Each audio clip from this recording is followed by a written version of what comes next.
மற்றும் சேலம் அரசு மருத்துவமனைகளில் செயற்கை கருத்தரிப்பு மையங்கள் இந்த ஆண்டு செயல்பாட்டிற்கு வரும் என மக்கள் நல்வாழ்வுத்துறை அமைச்சர் அறிவிப்பு.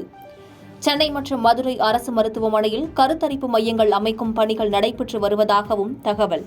தனியார் மருத்துவமனைகளில் மட்டுமல்ல, இந்தியாவின் வேறு எந்த அரசு மருத்துவமனைகளிலும் இல்லாத அதிநவீன தொழில்நுட்பம் வாய்ந்த கருவிகள் தமிழக அரசு மருத்துவமனைகளில் இன்றைக்கு வைக்கப்பட்டிருக்கிறது. மாண்புமிகு தமிழ்நாட்டின் முதலமைச்சர் அவர்கள் அரசு பொறுப்பேற்றவுடன் கடந்த 3 ஆண்டுகளில் பல்வேறு அதிநவீன கருவிகள், குறிப்பாக CT scan, MRI, dialysis, digital x ray, மேமோகிராம்கள், கேத் ஆய்வகங்கள், பெட் சிடிகள், உயர்நிலை நியூரோ நுண்ணோக்கிகள், லினாக் கருவிகள், ரோபோட்டிக் அறுவை சிகிச்சை கருவிகள் என்று பல்வேறு வகையான தொழில்நுட்ப கருவிகள் இன்றைக்கு தமிழக அரசு மருத்துவமனைகளில் இன்றைக்கு பயன்பாட்டில் இருக்கிறது என்பதை மன்ற உறுப்பினருக்கு தெரிவித்துக் கொள்கிறேன். கள்ளச்சாராயம் தயாரிப்பவர்களுக்கு ஆயுட்காலம் வரை கடுங்காவல் தண்டனையோடு 10 லட்சம் ரூபாய் அபராதம். கள்ளச்சாராய குற்றவாளிகளுக்கு கடும் தண்டனை வழங்கும் வகையில் உருவாக்கப்பட்ட சட்ட திருத்த மசோதாவை அமைச்சர் முத்துசாமி சட்டப்பேரவையில் தாக்கல். கோடநாடு கொலை கொள்ளை வழக்கில் இதுவரை 268 சாட்சியங்களிடம் விசாரணை நடைபெற்றிருப்பதாக முதலமைச்சர் மு.க.ஸ்டாலின் தகவல். கோடநாடு வழக்கில் மேலும் பலருக்கு தொடர்புள்ளதா என விசாரிக்க இன்டர்போல் உதவியை நாடியுள்ளதாகவும் பேச்சு. கோடநாடு வழக்கில் இதுவரை 268 சாட்சிகள் விசாரிக்கப்பட்டு எதிரிகள் பயன்படுத்திய 8 செல்போன்கள், 4 சிம் கார்டுகள் கோவை வட்டார தடய அறிவியல் ஆய்வகத்துக்கு அனுப்பி வைக்கப்பட்டது. அவர்களிடமிருந்து 8000 பக்கம் கொண்ட ஆய்வறிக்கை பெறப்பட்டுள்ளது. சம்பவம் நடந்தபோது எதிரிகள் சிலருக்கு வெளிநாட்டு போன் அழைப்புகள் வந்துள்ளது. எனவே அதனை இன்டர்போல் உதவியுடன் விசாரிக்க வேண்டும். மேலும் சிலருக்கு இதில் தொடர்பு இருக்கிறதா என்ற கோணத்திலும் விசாரித்து வருகிறோம். தேர்தல் தோல்வியை மறைப்பதற்காக கள்ளக்குறிச்சி சம்பவத்தை எதிர்க்கட்சிகள் கையில் எடுத்திருப்பதாக முதலமைச்சர் மு.க.ஸ்டாலின் குற்றச்சாட்டு.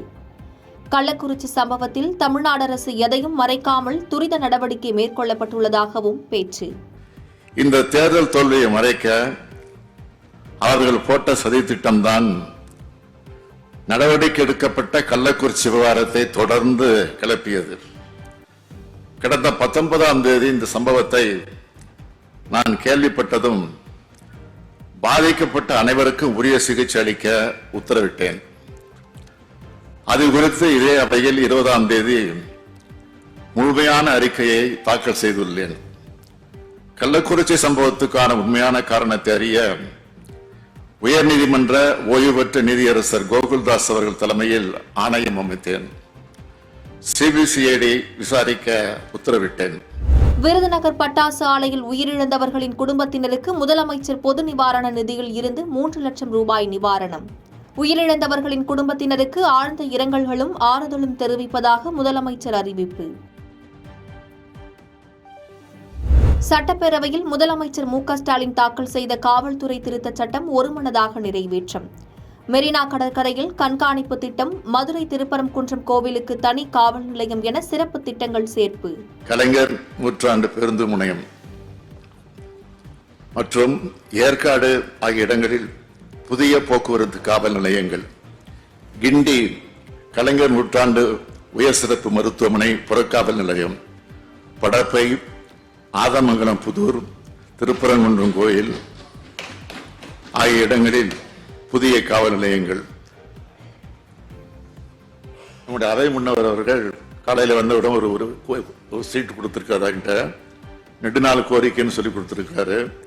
பேரணாம்பட்டில் இருக்கக்கூடிய காவல் நிலையத்தை வேறு இடத்திற்கு மாற்ற வேண்டும் என்று கோரிக்கை கொடுத்திருக்கிறார்.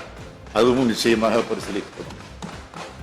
மாஞ்சோலை விவகாரம் தொடர்பாக தொழிலாளர்களின் மறுவாழ்வுக்கு சிறப்பு குழு அமைக்க வேண்டும் என சட்டப்பேரவையில் சிறப்பு கவன ஈர்ப்பு தீர்மானம். பேரவையில் சிறப்பு தீர்மானத்தை கொண்டு வந்த விசிக உறுப்பினர் சிந்தனை செல்வன். தமிழ்நாட்டில் மினி பேருந்துகளுக்கு புதிய வழித்தடம் குறித்தான அறிவிப்பு அடுத்த மாதம் வெளியாகிறது. சட்டப்பேரவையில் உறுப்பினரின் கேள்விக்கு போக்குவரத்து துறை அமைச்சர் சிவசங்கர் பதில். அடுத்தது சோழிங்கநல்லூர் பகுதிக்கு குளிர்சாதன பேருந்து இயக்க வேண்டும் என்ற கோரிக்கை வைத்தார். இப்பொழுது பழைய பேருந்துகளை மாற்றுவதற்கு தான் முதலில் புதிய பேருந்துகள் வாங்குவதற்கான ஆணையம் மாண்புமிகு முதல்வர் அவர்கள் பிறப்பித்து அந்த பேருந்துகள் எல்லாம் வாங்கப்பட்டு வருகின்றன. குறிப்பாக சென்னைக்கான தாழ்தள பேருந்துகள் அடுத்த மாதம் ஜூலை மாதத்தில் வர இருக்கிறது.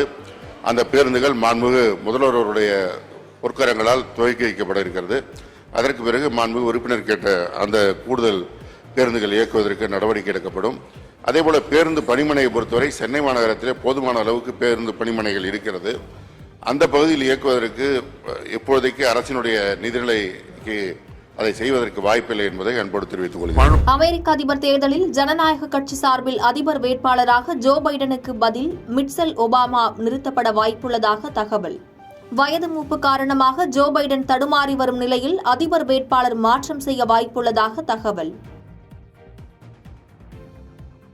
தென்னாப்பிரிக்கா மகளிர் கிரிக்கெட் அணிக்கான முதல் டெஸ்ட் போட்டியில் 600 ரன்கள் கடந்து டிக்ளேர் செய்தது இந்திய அணி. மகளிர் டெஸ்ட் கிரிக்கெட் தொடரில் 600 ரன்களை கடந்த முதல் அணி என்ற பெருமையை பெற்றது இந்திய அணி. பாதகம் செய்பவரை கண்டால் நாம் பயங்கொள்ளலாகாது பாப்பா, மோதி மிதித்து விடு பாப்பா, அவர் முகத்தில் உமிழ்ந்து விடு பாப்பா. அண்மை செய்திகளை உடனுக்குடன் தெரிந்து கொள்ள இணைந்திருங்கள் இயம்நாடு தொலைக்காட்சியுடன்.